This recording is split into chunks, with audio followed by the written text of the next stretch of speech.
हाँ जी, ਆਪਾਂ ਸਟਾਰਟ ਕਰਨ ਲੱਗੇ ਹਾਂ ਸੈਕਸ਼ਨ A ਦਾ ਜੋ ਫਸਟ ਟੌਪਿਕ ਹੈ ਸਟੀਰੀਓਕੈਮਿਸਟਰੀ।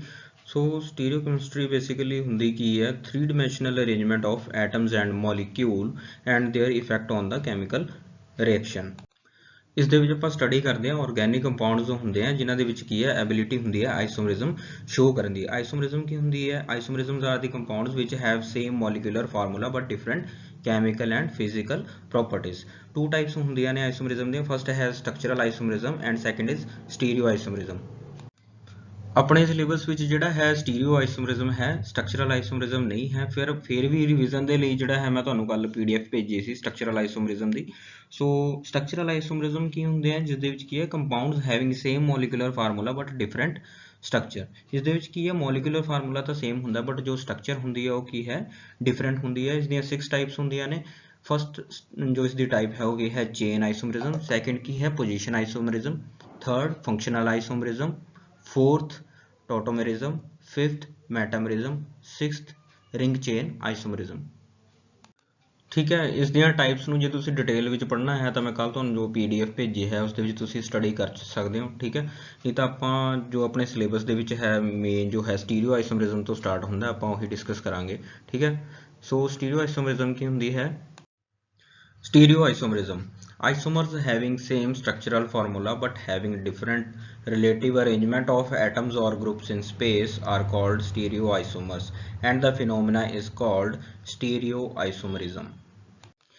ਇਸ ਦੇ ਵਿੱਚ ਦੇਖੋ ਕੀ ਹੁੰਦਾ ਹੈਗਾ ਸਟਰਕਚਰਲ ਫਾਰਮੂਲਾ ਤਾਂ ਸੇਮ ਹੁੰਦਾ ਹੈਗਾ ਬਟ ਜਿਹੜਾ ਐਟਮਸ ਦੀ ਜੋ ਪੋਜੀਸ਼ਨ ਹੁੰਦੀ ਹੈਗੀ ਹੈ ਉਹ ਕੀ ਹੈ ਅਲੱਗ-ਅਲੱਗ ਹੋ ਜਾਂਦੀ ਹੈ।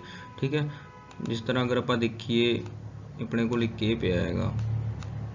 ਠੀਕ ਹੈ, ਇੱਥੇ A ਲੱਗਿਆ ਹੋਇਆ, B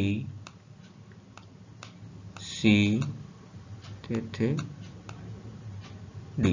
ਠੀਕ ਹੈ, ਇਸ ਪੋਜੀਸ਼ਨ ਤੇ ਕੋਈ A ਐਟਮ ਲੱਗਿਆ ਹੋਇਆ, ਇੱਥੇ B ਲੱਗਿਆ ਹੋਇਆ, ਇੱਥੇ C ਲੱਗਿਆ ਹੋਇਆ ਔਰ ਇੱਥੇ D ਲੱਗਿਆ ਹੋਇਆ। ਇਸੇ ਤਰ੍ਹਾਂ ਸੇਮ ਸਟਰਕਚਰਲ ਫਾਰਮੂਲਾ ਹੈ ਬਟ ਜੋ ਐਟਮ ਦੀ ਜੋ ਪੋਜੀਸ਼ਨ ਹੈ ਉਹ ਕੀ ਹੈ ਅਲੱਗ-ਅਲੱਗ ਹੋ ਜਾਏਗੀ। ਠੀਕ ਹੈ, ਇੱਥੇ A ਲੱਗਿਆ ਹੋਇਆ, ਇੱਥੇ B ਲੱਗਿਆ ਹੋਇਆ। ਠੀਕ ਹੈ, ਇੱਥੇ ਕੀ ਹੈ D ਲੱਗ ਗਿਆ।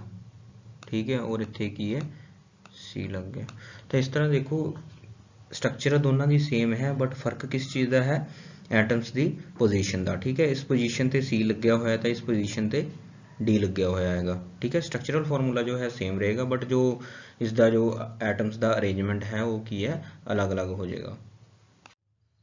नैक्सट आ जाता है अपने को टाइप्स ऑफ स्टीरियो आइसोमर्स।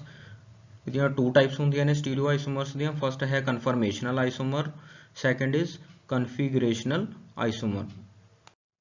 ਕਨਫਰਮੇਸ਼ਨਲ ਆਈਸੋਮਰਸ ਕੀ ਹੁੰਦੇ ਨੇ ਦੇਖੋ stereo ਆਈਸੋਮਰਸ which differ in the relative position of atoms within the molecule and which can be interconverted simply by rotation about sigma bonds are called conformational isomers। In other words, the interconversion of the isomers does not require breaking and remaking of covalent bonds। So conformational isomers ਕਿਹੜੇ ਹੁੰਦੇ ਆ ਜਿਸ ਦੇ ਵਿੱਚ ਜੋ ਹੈ ਇੱਕ molecule ਨੂੰ ਜਿਹੜਾ ਹੈ ਆਪਾਂ ਦੂਸਰੇ ਮੋਲੀਕਿਊਲ ਦੇ ਵਿੱਚ ਜੋ ਹੈ ਸਿੰਪਲੀ ਕਨਵਰਟ ਕਰ ਸਕਦੇ ਹਾਂ ਕਿਸ ਤਰ੍ਹਾਂ ਰੋਟੇਟ ਕਰਕੇ। ਠੀਕ ਹੈ, ਇਸ ਦੇ ਵਿੱਚ ਕੀ ਹੈ ਸਿੰਗਲ ਬੌਂਡ ਹੁੰਦਾ ਹੈਗਾ। ਸਿੰਗਲ ਬੌਂਡ ਨੂੰ ਜੋ ਹੈ ਆਪਾਂ ਈਜ਼ੀਲੀ ਜੋ ਹੈ ਰੋਟੇਟ ਕਰ ਸਕਦੇ ਹਾਂ। ਠੀਕ ਹੈ, ਬਿਨਾਂ ਉਸ ਨੂੰ ਤੋੜੇ ਤੇ ਬਿਨਾਂ ਦੁਬਾਰਾ ਜੋੜੇ। ਠੀਕ ਹੈ, ਤਾਂ ਉਸ ਦੇ ਵਿੱਚ ਜੋ ਰੋਟੇਸ਼ਨ ਜੋ ਹੈ ਪੋਸੀਬਲ ਹੁੰਦੀ ਹੈ। ਲੇਕਿਨ ਕਨਫਿਗਰੇਸ਼ਨਲ ਆਈਸੋਮਰਸ ਕੀ ਹੁੰਦੇ ਆ stereo ਆਈਸੋਮਰਸ which can be interconverted only by breaking and remaking of covalent bonds and not simply by rotation about sigma bonds are called configurational isomers। ठीक है, सो कन्फिगरेशनल आइसोमर्स ਦੇ ਵਿੱਚ ਕੀ ਹੈ ਆਪਾਂ ਜੋ ਮੋਲੀਕਿਊਲ ਨੂੰ ਹੈ ਦੂਸਰੇ ਮੋਲੀਕਿਊਲ ਦੇ ਵਿੱਚ ਕਨਵਰਟ ਕਰਨਾ ਹੋਵੇ ਤਾਂ ਆਪਾਂ ਨੂੰ ਕੀ ਹੈ ਬੌਂਡ ਨੂੰ ਬ੍ਰੇਕ ਕਰਨਾ ਪਏਗਾ। ਠੀਕ ਹੈ, ਇਸ ਦੇ ਵਿੱਚ ਕੀ ਹੈ ਡਬਲ ਬੌਂਡ ਹੁੰਦੇ ਆ। ਸੋ ਡਬਲ ਬੌਂਡ ਦੇ ਤੁਹਾਨੂੰ ਪਤਾ ਹੀ ਹੈ ਕਿ ਡਬਲ ਬੌਂਡ ਨੂੰ ਅਗਰ ਆਪਾਂ ਰੋਟੇਟ ਕਰਨ ਦੀ ਕੋਸ਼ਿਸ਼ ਕਰਦੇ ਹਾਂ ਤਾਂ ਬੌਂਡ ਕੀ ਹੈ ਟੁੱਟ ਜਾਂਦਾ ਹੈ। ਠੀਕ ਹੈ, ਤਾਂ ਇੱਕ ਮੋਲੀਕਿਊਲ ਨੂੰ ਦੂਸਰੇ ਮੋਲੀਕਿਊਲ ਦੇ ਵਿੱਚ ਅਗਰ ਆਪਾਂ ਕਨਵਰਟ ਕਰਨਾ ਹੈ ਉਸ ਨੂੰ ਰੋਟੇਟ ਕਰਾਂਗੇ ਤਾਂ ਬੌਂਡ ਬ੍ਰੇਕ ਹੋਏਗਾ, ਫਿਰ ਉਸ ਤੋਂ ਬਾਅਦ ਉਸ ਨੂੰ ਆਪਾਂ ਨੂੰ ਦੁਬਾਰਾ ਜੋੜਨਾ ਪਏਗਾ। ਠੀਕ ਹੈ, ਸਿਸ ਟ੍ਰਾਂਸ ਆਈਸੋਮਰ ਅਗਰ ਤੁਸੀਂ ਸੁਣੇ ਹੋਣ ਤਾਂ ਇਸ ਦੀ ਹੀ ਐਗਜ਼ਾਮਪਲ ਹੈ ਉਹ ਕਨਫਿਗਰੇਸ਼ਨਲ ਆਈਸੋਮਰ ਦੀ। ਇਸ ਦੇ ਵਿੱਚ ਕੀ ਹੁੰਦਾ ਬੌਂਡ ਨੂੰ ਬਿਨਾਂ ਤੋੜੇ ਜਾਂ ਜੋੜੇ ਜੋ ਹੈ ਆਪਾਂ ਉਸ ਨੂੰ ਇੱਕ ਮੋਲੀਕਿਊਲ ਤੋਂ ਦੂਸਰੇ ਮੋਲੀਕਿਊਲ ਦੇ ਵਿੱਚ ਕਨਵਰਟ ਨਹੀਂ ਕਰ ਸਕਦੇ। ਠੀਕ ਹੈ, these are of following 2 types, first is optical isomerism and second is geometrical isomerism।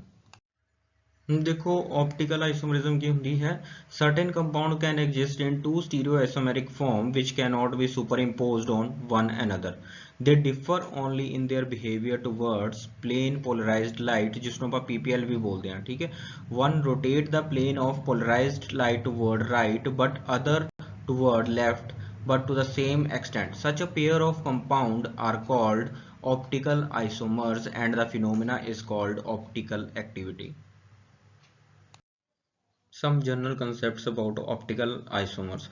Plane polarized light. Light ਕੀ ਹੈ, ਇਲੈਕਟ੍ਰੋਮੈਗਨੈਟਿਕ ਵੈਕਟਰ ਹੈ। ਇਸ ਦੇ ਵਿੱਚ ਦੇਖੋ ਕੀ ਹੈ, ਆਪਾਂ ਵਾਈਟ ਲਾਈਟ ਲੈਂਦੇ ਹਾਂ। ਵਾਈਟ ਲਾਈਟ ਦੇ ਵਿੱਚ ਕੀ ਹੈ, ਵੈਕਟਰਸ ਹੁੰਦੇ ਹਨ ਜੋ ਕੀ ਹੈ ਹਰ ਪੋਸੀਬਲ ਡਾਇਰੈਕਸ਼ਨ ਦੇ ਵਿੱਚ ਜੋ ਹੈ ਵਾਈਬ੍ਰੇਟ ਕਰਦੇ ਹਨ, ਠੀਕ ਹੈ। ਇਸ ਲਾਈਟ ਨੂੰ ਆਪਾਂ ਕੀ ਹੈ ਨਿਕੋਲ ਪ੍ਰਿਜ਼ਮ ਦੇ ਵਿੱਚੋਂ ਜਦੋਂ ਕੀ ਹੈ ਪਾਸ ਕਰਦੇ ਹਾਂ, ਨਿਕੋਲ ਪ੍ਰਿਜ਼ਮ ਦੇ ਵਿੱਚ ਕੀ ਹੈ ਫਾਈਨ ਸਲਿਟ ਲੱਗੀ ਹੁੰਦੀ ਹੈ। ਇਸ ਦੇ ਵਿੱਚੋਂ ਸਿਰਫ ਉਹੀ ਵੈਕਟਰਸ ਜਿਹੜਾ ਹੈ ਪਾਸ ਹੁੰਦੇ ਆ ਜਿਹੜਾ ਕੀ ਹੈ ਇਸ ਦੇ ਪਲੇਨ ਦੇ ਪੈਰਲਲ ਹੁੰਦੇ ਆ, ਠੀਕ ਹੈ। ਇਕੋ ਪਲੇਨ ਦੇ ਵਿੱਚ ਵਾਈਬ੍ਰੇਟ ਕਰਨ ਵਾਲੇ ਵੈਕਟਰਸ ਜਿਹੜਾ ਹੈਗੇ ਆ ਇਸ ਸਲਿਟ ਤੋਂ ਬਾਹਰ ਆਉਂਦੇ ਆ। ਇਸ ਨੂੰ ਨਾ ਆਪਾਂ ਇੱਕ ਵਿੰਡੋ ਦੇ ਨਾਲ ਕੰਪੇਅਰ ਕਰਦੇ ਹਾਂ। ਇੱਕ ਵਿੰਡੋ ਹੈ ਜਿਸ ਦੇ ਵਿੱਚ ਕੀ ਹੈ ਵਰਟੀਕਲ ਬਾਰਸ ਲੱਗੀਆਂ ਹੋਈਆਂ ਨੇ, ਠੀਕ ਹੈ। ਜਦੋਂ ਆਪਾਂ ਇਸ ਦੇ ਵਿੱਚੋਂ ਆਪਾਂ ਕੁਝ ਸਟਿਕਸ ਲੈ ਲਈਆਂ ਹੈ ਨਾ, ਕੁਝ ਸਟਿਕਸ ਲੈ ਕੇ ਜਦੋਂ ਆਪਾਂ ਇਸ ਦੇ ਵਿੱਚੋਂ ਇੱਦਾਂ ਹੌਰੀਜ਼ੌਂਟਲ ਪੋਜੀਸ਼ਨ ਦੇ ਵਿੱਚ ਰੱਖ ਕੇ ਇਸ ਦੇ ਵਿੱਚੋਂ ਪਾਸ ਕਰਦੇ ਹਾਂ ਤਾਂ ਉਹ ਬਾਹਰ ਨਹੀਂ ਜਾਣਗੀਆਂ, ਠੀਕ ਹੈ। ਲੇਕਿਨ ਜਦੋਂ ਆਪਾਂ ਵਰਟੀਕਲ ਪੋਜੀਸ਼ਨ ਦੇ ਵਿੱਚ ਉਹਨਾਂ ਸਟਿਕਸ ਨੂੰ ਅਗਰ ਆਪਾਂ ਇਸ ਦੇ ਵਿੱਚੋਂ ਪਾਸ ਕਰਨ ਦੀ ਕੋਸ਼ਿਸ਼ ਕਰੀਏ ਤਾਂ ਉਹ ਨਿਕਲ ਜਾਣਗੀਆਂ। ਸੇਮ ਇਹੀ ਫਨੋਮਨਾ ਜੋ ਹੈ ਨਿਕੋਲਸ ਪ੍ਰਿਜ਼ਮ ਦੇ ਵਿੱਚ ਹੈ। ਜਿਹੜਾ ਵੈਕਟਰਸ ਜੋ ਹੈ ਇਸ ਦੇ ਪੈਰਲਲ ਹੁੰਦੇ ਹੈਗੇ ਆ ਉਹ ਇਸ ਦੇ ਵਿੱਚੋਂ ਕੀ ਹੈ ਪਾਸ ਹੋ ਜਾਂਦੇ ਆ, ਠੀਕ ਹੈ। ਜੋ ਬਾਹਰ ਨਿਕਲ ਕੇ ਆਉਂਦੀ ਹੈ ਲਾਈਟ, ਇਸ ਨੂੰ ਆਪਾਂ ਕੀ ਬੋਲਦੇ ਹਾਂ ਪਲੇਨ ਪੋਲਰਾਈਜ਼ਡ ਲਾਈਟ, PPL। ਫਰਦਰ ਆਪਾਂ ਇਸ ਲਾਈਟ ਨੂੰ ਜੋ ਹੈ ਇੱਕ ਆਰਗੈਨਿਕ ਕੰਪਾਊਂਡ ਲੈ ਲੈਂਦੇ ਹੈਗੇ, ਉਸ ਦੇ ਵਿੱਚੋਂ ਪਾਸ ਕਰਦੇ ਹਾਂ, ਠੀਕ ਹੈ। ਇਹ ਆਰਗੈਨਿਕ ਕੰਪਾਊਂਡ ਜੋ ਹੈ ਅਲੱਗ-ਅਲੱਗ ਆਰਗੈਨਿਕ ਕੰਪਾਊਂਡ ਜਿਹੜਾ ਹੈਗਾ ਅਲੱਗ-ਅਲੱਗ ਬਿਹੇਵੀਅਰ ਸ਼ੋ ਕਰਦੇ ਆ PPL ਦੇ ਲਈ। ਜਦੋਂ ਇਸ ਦੇ ਵਿੱਚੋਂ PPL ਪਾਸ ਕੀਤੀ ਜਾਂਦੀ ਹੈ ਤਾਂ ਇਹ ਇਸ ਦੇ ਪਲੇਨ ਨੂੰ ਜੋ ਹੈ PPL ਦੇ ਪਲੇਨ ਨੂੰ ਕੀ ਹੈ ਰਾਈਟ ਦੇ ਵਿੱਚ ਰੋਟੇਟ ਕਰ ਦਿੰਦੇ ਆ ਜਾਂ ਫਿਰ ਲੈਫਟ ਦੇ ਵਿੱਚ ਰੋਟੇਟ ਕਰ ਦਿੰਦੇ ਹੈਗੇ। ਸੋ PPL ਦੇ ਲਈ ਜੋ ਆਰਗੈਨਿਕ ਕੰਪਾਊਂਡ ਦਾ ਜੋ ਬਿਹੇਵੀਅਰ ਹੈ, ਜੋ ਇਹ ਰੋਟੇਟ ਕਰਦੇ ਆ PPL ਦੇ ਪਲੇਨ ਨੂੰ, ਠੀਕ ਹੈ, ਲੈਫਟ ਜਾਂ ਰਾਈਟ ਦੇ ਵਿੱਚ, ਉਸ ਫਿਨੋਮੇਨਾ ਨੂੰ ਜੋ ਹੈ ਆਪਾਂ ਕੀ ਬੋਲਦੇ ਹਾਂ ਆਪਟੀਕਲ ਐਕਟੀਵਿਟੀ। ਜੋ ਪਲੇਨ ਪੋਲਰਾਈਜ਼ਡ ਲਾਈਟ ਨੂੰ ਜਿਹੜਾ ਹੈਗਾ ਰਾਈਟ ਦੇ ਵਿੱਚ ਰੋਟੇਟ ਕਰਦਾ ਉਸ ਨੂੰ ਆਪਾਂ ਕੀ ਬੋਲਦੇ ਹਾਂ ਡੈਕਸਟਰੋ ਰੋਟੇਟਰੀ, ਠੀਕ ਹੈ। ਇਸ ਨੂੰ ਆਪਾਂ ਸਮਾਲ d ਜਾਂ ਪਲੱਸ ਦੇ ਨਾਲ ਡਿਨੋਟ ਕਰਦੇ ਹੈਗੇ। ਅਤੇ ਜੋ ਪਲੇਨ ਪੋਲਰਾਈਜ਼ਡ ਲਾਈਟ ਨੂੰ ਜਿਹੜਾ ਹੈਗਾ ਲੈਫਟ ਦੇ ਵਿੱਚ ਰੋਟੇਟ ਕਰਦਾ ਹੈਗਾ ਉਸ ਨੂੰ ਲਿਵੋ ਰੋਟੇਟਰੀ ਬੋਲਦੇ ਹਾਂ। ਇਸ ਨੂੰ ਸਮਾਲ l ਤੇ ਮਾਈਨਸ ਦੇ ਨਾਲ ਡਿਨੋਟ ਕਰਦੇ ਹਾਂ। ਹੁਣ ਦੇਖੋ ਇੱਦਾਂ ਹੁੰਦਾ ਕਿਉਂ ਹੈਗਾ। ਸਪੋਜ਼ ਕਰ ਲਓ ਆਪਾਂ ਕੋਈ ਸਿਮੈਟ੍ਰਿਕ ਮੋਲੀਕਿਊਲ ਲੈ ਲਿਆ, ਇਸ ਦੇ ਵਿੱਚ ਜਦੋਂ ਆਪਾਂ PPL ਪਾਸ ਕਰਾਂਗੇ, PPL ਐਕਚੁਅਲੀ ਹੈ ਕਿ ਇਲੈਕਟ੍ਰੋਮੈਗਨੈਟਿਕ ਵੇਵ ਹੈ। ਜਦੋਂ ਆਪਾਂ ਇਸ ਨੂੰ ਇਸ ਸਿਮੈਟ੍ਰੀਕਲ ਮੋਲੀਕਿਊਲ ਦੇ ਵਿੱਚ ਪਾਸ ਕਰਾਂਗੇ, ਇਸ ਦੇ ਵਿੱਚ ਐਟਮਸ ਪਈਆਂ, ਐਟਮਸ ਦੇ ਵਿੱਚ ਕੀ ਹੈ ਇਲੈਕਟ੍ਰੋਨ। ਜਦੋਂ ਇਲੈਕਟ੍ਰੋਮੈਗਨੈਟਿਕ ਵੇਵ ਜੋ ਹੈ ਇਲੈਕਟ੍ਰੋਨ ਦੇ ਕੰਟੈਕਟ 'ਚ ਆਏਗੀ, ਇਸ ਨੂੰ ਡੇਵੀਏਟ ਕਰੇਗੀ। ਹੁਣ ਦੇਖੋ ਇਹ ਕੀ ਹੈ ਸਿਮੈਟ੍ਰੀਕਲ ਮੋਲੀਕਿਊਲ ਹੈ। ਸਿਮੈਟ੍ਰਿਕ ਮੋਲੀਕਿਊਲ ਦੇ ਵਿੱਚ ਇਸ ਪੋਜੀਸ਼ਨ ਦੇ ਉੱਤੇ ਇੱਕ ਹੋਰ ਐਟਮ ਪਿਆ ਹੋਇਆ ਜੋ ਇਸ ਇਲੈਕਟ੍ਰੋਮੈਗਨੈਟਿਕ ਵੇਵ ਨੂੰ ਜੋ ਹੈ ਦੁਬਾਰਾ ਫੇਰ ਜੋ ਹੈ ਡੇਵੀਏਟ ਕਰ ਦੇਗਾ, ਠੀਕ ਹੈ, ਬੈਲੈਂਸ ਕਰ ਦੇਗਾ, ਇਸ ਨੂੰ ਡੇਵੀਏਟ ਕਰ ਦੇਗਾ, ਸਿੱਧਾ ਇਸ ਨੂੰ ਰੋਟੇਟ ਨਹੀਂ ਹੋਣ ਦੇਗਾ, ਠੀਕ ਹੈ। ਸੋ ਸਿਮੈਟ੍ਰੀਕਲ ਮੋਲੀਕਿਊਲ ਦੇ ਵਿੱਚ ਇਦਾਂ ਕਿਉਂ ਹੁੰਦਾ ਹੈਗਾ, ਦੇਖੋ ਇਹਨਾਂ ਦੇ ਵਿੱਚ ਕੀ ਹੈ ਆਪਟੀਕਲ ਐਕਟੀਵਿਟੀ ਨਹੀਂ ਹੁੰਦੀ। ਕਿਉਂ ਨਹੀਂ ਹੁੰਦੀ? ਕਿਉਂਕਿ ਸਿਮੈਟ੍ਰਿਕ ਮੋਲੀਕਿਊਲ ਦੇ ਵਿੱਚ ਅਗਰ ਆਪਾਂ ਜਦੋਂ ਲਾਈਟ ਪਾਸ ਕਰਦੇ ਹਾਂ, ਇਲੈਕਟ੍ਰੋਮੈਗਨੈਟਿਕ ਵੇਵ ਜਿਹੜੀ ਹੈ ਪਾਸ ਕਰਦੇ ਹਾਂ, ਇੱਕ ਐਟਮ ਦੀ ਕਾਊਂਟਰ ਪੋਜੀਸ਼ਨ ਤੇ ਜਿਹੜਾ ਹੈਗਾ ਦੂਸਰਾ ਐਟਮ ਪਿਆ ਹੁੰਦਾ ਹੈਗਾ ਜੋ ਕੀ ਹੈ ਲਾਈਟ ਨੂੰ ਰੋਟੇਟ ਨਹੀਂ ਹੋਣ ਦਿੰਦਾ, ਠੀਕ ਹੈ। ਜਿਸ ਕਰਕੇ ਜੋ ਹੈ ਲਾਈਟ ਬਿਨਾਂ ਰੋਟੇਟ ਹੋਏ ਕੀ ਹੈ ਸਿੱਧਾ ਚਲੀ ਜਾਂਦੀ ਹੈ। ਨੈਕਸਟ ਅਗਰ ਆਪਾਂ ਗੱਲ ਕਰੀਏ ਅਨਸਿਮੈਟ੍ਰੀਕਲ ਮੋਲੀਕਿਊਲ, ਅਨਸਿਮੈਟ੍ਰੀਕਲ ਮੋਲੀਕਿਊਲ ਦੇ ਵਿੱਚ ਕੀ ਹੈ ਐਟਮਸ ਜੋ ਹੈ ਰੈਂਡਮਲੀ ਪਏ ਹੁੰਦੇ ਹੈਗੇ, ਠੀਕ ਹੈ, ਸਿਮੈਟ੍ਰਿਕ ਨਹੀਂ ਹੁੰਦੇ ਹੈਗੇ। ਜਦੋਂ ਇਸ ਦੇ ਵਿੱਚ ਇਲੈਕਟ੍ਰੋਮੈਗਨੈਟਿਕ ਵੇਵ ਜੋ ਹੈ ਪਾਸ ਕਰਦੇ ਆ ਤਾਂ ਉਹ ਡੇਵੀਏਟ ਹੋ ਕੇ ਜਾਂ ਤਾਂ ਲੈਫਟ ਵੱਲ ਚਲੀ ਜਾਏਗੀ ਜਾਂ ਫਿਰ ਰਾਈਟ ਵੱਲ ਚਲੀ ਜਾਏਗੀ। ਉਸ ਨੂੰ ਬੈਲੈਂਸ ਕਰਨ ਦੇ ਲਈ ਜੋ ਹੈ ਕਾਊਂਟਰ ਪੋਜੀਸ਼ਨ ਦੇ ਉੱਤੇ ਕੋਈ ਵੀ ਐਟਮ ਜੋ ਹੈ ਨਹੀਂ ਪਿਆ ਹੁੰਦਾ, ਠੀਕ ਹੈ। ਸੋ ਆਪਟੀਕਲ ਐਕਟੀਵਿਟੀ ਦੇ ਲਈ ਜੋ ਹੈ ਮੋਲੀਕਿਊਲ ਦੇ ਵਿੱਚ ਅਨਸਿਮੈਟਰੀ ਦਾ ਹੋਣਾ ਜਿਹੜਾ ਹੈ ਉਹ ਜ਼ਰੂਰੀ ਹੈ।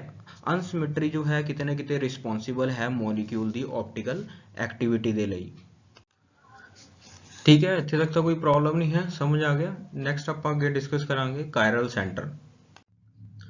ਕਾਇਰਲ ਸੈਂਟਰ ਕੀ ਹੁੰਦਾ ਹੈਗਾ, ਜਿਸ ਦੇ ਵਿੱਚ ਕੀ ਹੈ ਇੱਕ ਸੈਂਟਰ ਦੇ ਵਿੱਚ sp3 ਐਟਮ ਹੁੰਦੀ ਹੈ ਜਿਸ ਦੇ ਨਾਲ ਜਿਹੜਾ ਹੈਗਾ 4 ਡਿਫਰੈਂਟ ਗਰੁੱਪ ਜਿਹੜਾ ਹੈਗਾ ਅਟੈਚ ਹੁੰਦੇ ਹੈਗੇ ਆ, ਠੀਕ ਹੈ। If this sp3 atom is carbon we call it chiral carbon, ਠੀਕ ਹੈ। ਸੈਂਟਰ ਦੇ ਵਿੱਚ ਅਗਰ ਇੱਕ ਕਾਰਬਨ ਐਟਮ ਲੱਗੀ ਹੋਈ ਹੈ ਜਿਸ ਦੇ ਨਾਲ 4 ਡਿਫਰੈਂਟ ਗਰੁੱਪ ਅਟੈਚ ਹੈਗੇ ਆ ਤਾਂ ਆਪਾਂ ਉਸ ਨੂੰ ਜੋ ਹੈ ਕਾਇਰਲ ਕਾਰਬਨ ਬੋਲਦੇ ਹੈਗੇ ਆ। Presence or absence of chiral center is not any criteria for a molecule to be optically active, but by experience we know that if only one chiral center is produced in the molecule, then it is optically active, with one exception, tertiary amine. ਜ਼ਰੂਰੀ ਨਹੀਂ ਹੈ ਕਿ ਕਿਸੇ molecule ਦੇ ਵਿੱਚ ਅਗਰ ਕਾਇਰਲ centre present ਆ ਤਾਂ ਉਹ ਮੋਲੀਕਿਊਲ ਜੋ ਹੈ ਆਪਟੀਕਲੀ ਐਕਟਿਵ ਹੋਏਗਾ, ਬਟ ਅਗਰ ਮੋਲੀਕਿਊਲ ਦੇ ਵਿੱਚ ਇੱਕ ਵੀ ਕਾਇਰਲ ਸੈਂਟਰ ਅਗਰ ਪ੍ਰੈਜ਼ੈਂਟ ਹੈਗਾ ਤਾਂ ਮੋਲੀਕਿਊਲ ਜੋ ਹੈ ਉਹ ਆਪਟੀਕਲੀ ਐਕਟਿਵ ਹੋਏਗਾ। ਸਿਰਫ ਇੱਕ ਐਕਸੈਪਸ਼ਨ ਦੇ ਨਾਲ, ਉਹ ਹੈਗੀ ਹੈ ਟਰਸ਼ਰੀ ਅਮੀਨ ਦੀ। ਟਰਸ਼ਰੀ ਅਮੀਨ ਜੋ ਹੈ, ਦੇਖੋ ਇਸ ਦੇ ਵਿੱਚ ਵੀ ਜੋ ਹੈ ਟਰਸ਼ਰੀ ਅਮੀਨ ਦੇ ਵਿੱਚ 4 ਡਿਫਰੈਂਟ ਐਟਮ ਜਿਹੜੀਆਂ ਹੈਗੀਆਂ ਇਸ ਦੇ ਨਾਲ ਲੱਗੀਆਂ ਹੁੰਦੀਆਂ, ਤਾਂ ਹੋਣਾ ਤਾਂ ਇਹ ਵੀ ਆਪਟੀਕਲੀ ਐਕਟਿਵ ਚਾਹੀਦਾ ਹੈਗਾ, ਠੀਕ ਹੈ। ਇਸ ਦੇ ਵਿੱਚ ਵੀ ਕਾਇਰਲ ਸੈਂਟਰ ਪ੍ਰੈਜ਼ੈਂਟ ਹੈਗਾ, ਬਟ ਇਹ ਜੋ ਹੈ ਆਪਟੀਕਲੀ ਇਨਐਕਟਿਵ ਹੁੰਦਾ। ਰੀਜ਼ਨ ਕੀ ਹੈ, ਇਸ ਦੇ ਵਿੱਚ ਕੀ ਹੈ, ਫਲਿਪਿੰਗ ਹੋ ਜਾਂਦੀ ਹੈਗੀ ਹੈ, ਮੋਲੀਕਿਊਲ ਜੋ ਹੈ ਫਲਿਪ ਕਰ ਜਾਂਦਾ ਹੈ। ਦੇਖੋ ਪਹਿਲਾਂ ਕੀ ਹੈ, sp3 ਹਾਈਬ੍ਰਿਡਾਈਜ਼ਡ ਸੀਗਾ, ਜਿਵੇਂ ਇਹ ਪਲੇਨਰ ਟ੍ਰਾਂਜੀਸ਼ਨ ਸਟੇਟ ਦੇ ਵਿੱਚ ਆਇਆ, ਇਸ ਦੀ ਹਾਈਬ੍ਰਿਡਾਈਜੇਸ਼ਨ ਚੇਂਜ ਹੋ ਜਾਏਗੀ, sp2 ਹੋ ਜਾਏਗਾ, ਠੀਕ ਹੈ। ਤੇ ਦੁਬਾਰਾ ਫੇਰ ਇਸ ਦੀ ਹਾਈਬ੍ਰਿਡਾਈਜੇਸ਼ਨ ਜੋ ਹੈ ਉਹ ਕੀ ਹੈ, sp3 ਹੋ ਜਾਏਗੀ। ਡਿਊ ਟੂ ਫਲਿਪਿੰਗ ਜੋ ਹੈ ਇਹ ਜੋ ਮੋਲੀਕਿਊਲ ਜੋ ਹੈ ਆਪਟੀਕਲ ਇਨਐਕਟਿਵ ਹੁੰਦਾ ਹੈਗਾ, ਆਪਟੀਕਲ ਐਕਟੀਵਿਟੀ ਸ਼ੋ ਨਹੀਂ ਕਰਦਾ, ਠੀਕ ਹੈ। ਸੋ ਉਹੀ ਮੈਂ ਕਹਿ ਰਿਹਾ ਹੈਗਾ ਕਿ ਇਹ ਜ਼ਰੂਰੀ ਨਹੀਂ ਹੈ ਕਿ ਅਗਰ ਮੋਲੀਕਿਊਲ ਦੇ ਵਿੱਚ ਜੋ ਕਾਇਰਲ ਸੈਂਟਰ ਪ੍ਰੈਜ਼ੈਂਟ ਹੈ ਤਾਂ ਮੋਲੀਕਿਊਲ ਆਪਟੀਕਲ ਐਕਟਿਵ ਹੋਏਗਾ ਹੀ ਹੋਏਗਾ, ਲੇਕਿਨ ਮੋਲੀਕਿਊਲ ਦੇ ਵਿੱਚ ਅਗਰ ਇੱਕ ਵੀ ਕਾਇਰਲ ਸੈਂਟਰ ਅਗਰ ਪ੍ਰੈਜ਼ੈਂਟ ਹੈ ਤਾਂ ਮੋਲੀਕਿਊਲ ਜੋ ਹੈ ਉਹ ਕੀ ਹੈ, ਆਪਟੀਕਲੀ ਐਕਟਿਵ ਹੋਏਗਾ। ਸੋ ਕਾਇਰਲ ਸੈਂਟਰ ਜੋ ਹੈ ਕੋਈ ਫਿਨੋਮੀਨਾ ਨਹੀਂ ਹੈ ਕਿਸੇ ਮੋਲੀਕਿਊਲ ਦੇ ਆਪਟੀਕਲੀ ਐਕਟਿਵ ਹੋਣ ਦਾ।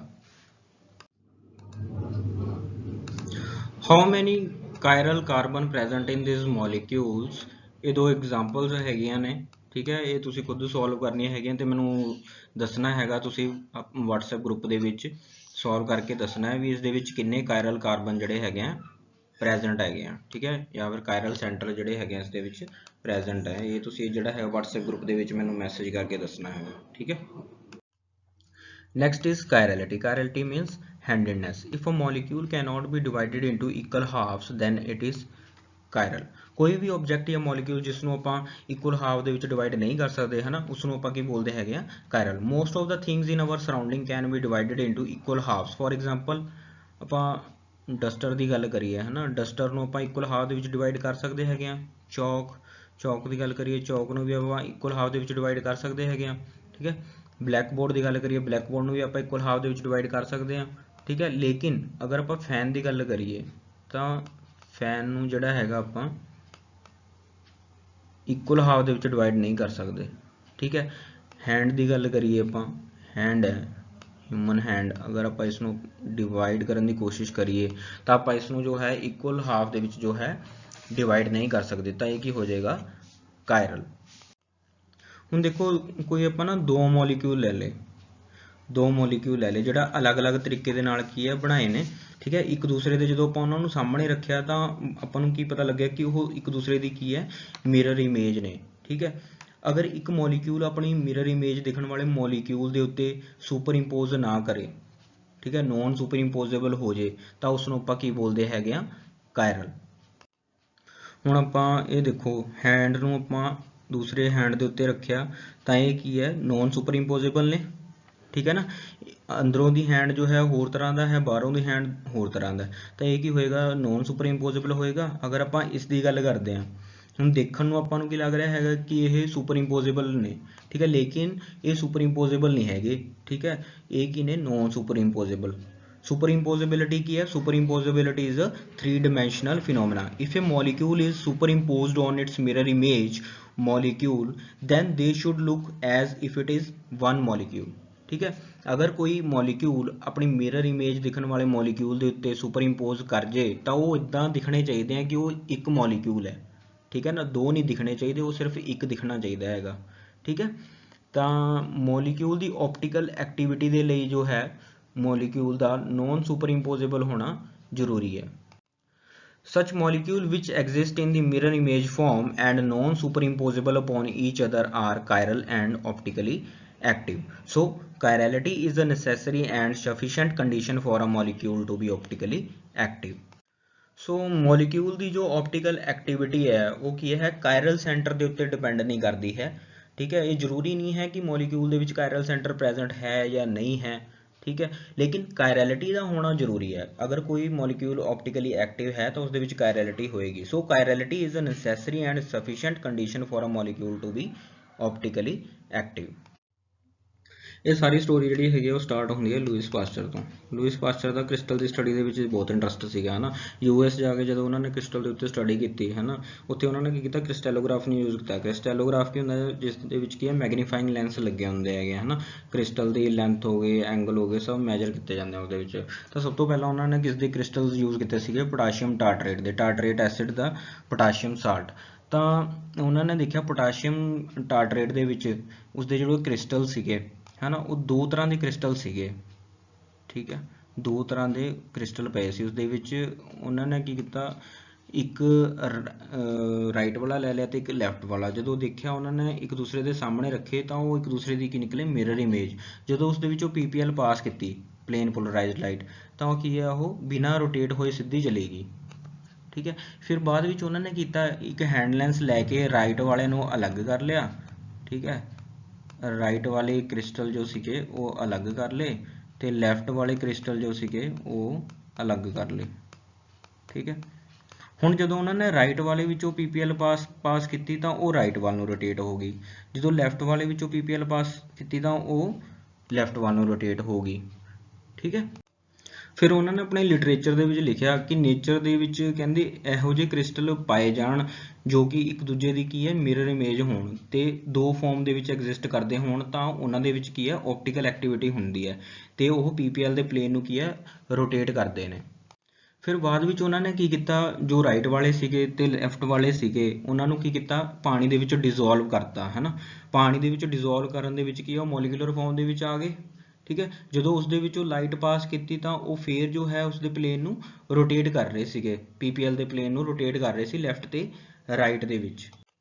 ਫਿਰ ਉਹਨਾਂ ਨੇ ਕਰੈਕਸ਼ਨ ਕੀਤੀ ਕਿ ਇਹ ਕ੍ਰਿਸਟਲ ਦੇ ਲੈਵਲ ਤੇ ਜੋ ਮਿਰਰ ਸਟਰਕਚਰ ਨੇ ਉਸਦਾ ਮਾਮਲਾ ਨਹੀਂ ਹੈ, ਮੋਲੀਕੂਲਰ ਲੈਵਲ ਤੇ ਵੀ ਹੈਗਾ, ਠੀਕ ਹੈ। ਸੋ ਲੂਇਸ ਪਾਸਚਰ ਨੇ ਬਹੁਤ ਵੱਡੇ ਵੱਡੇ ਕੰਮ ਕਰਤੇ ਸੀਗੇ, ਹੈ ਨਾ। ਤਾਂ ਅੱਜ ਦੇ ਟਾਈਮ ਦੇ ਵਿੱਚ ਅਗਰ ਆਪਾਂ ਦੇਖੀਏ, ਅੱਜ ਦੇ ਟਾਈਮ ਦੇ ਵਿੱਚ ਕੋਈ ਵੀ ਮੋਲੀਕਿਊਲ ਜਿਹੜਾ ਬਣਾਇਆ ਜਾਂਦਾ ਉਸਦੀ ਸਟੀਰੀਓ ਕੈਮੀਕਲ ਐਸਪੈਕਟ ਜਾਣੇ ਬਿਨਾ, ਠੀਕ ਹੈ, ਉਹ ਪੂਰਾ ਨਹੀਂ ਹੁੰਦਾ ਹੈਗਾ। ਕੋਈ ਵੀ ਆਪਾਂ ਅਗਰ ਮੈਡੀਸਨ ਤਿਆਰ ਕਰਦੇ ਹਾਂ ਤਾਂ ਉਸਦੇ ਸਟੀਰੀਓ ਕੈਮੀਕਲ ਐਸਪੈਕਟ ਦੇਖਣੇ ਪੈਂਦੇ ਆ। ਆਪਣੇ ਕੋਲ ਇਹ ਜਿਹੇ ਐਗਜ਼ਾਮਪਲਸ ਨੇ ਕਿ ਅਗਰ ਡੀ ਉਸਦੀ ਇਲਾਜ ਹੈ ਕਿਸੇ ਚੀਜ਼ ਦਾ ਤਾਂ L ਜੋ ਹੈ ਉਹ ਯੂਜ਼ਲੈਸ ਫਾਰਮ ਹੈ, ਠੀਕ ਹੈ। Thanks for watching the video.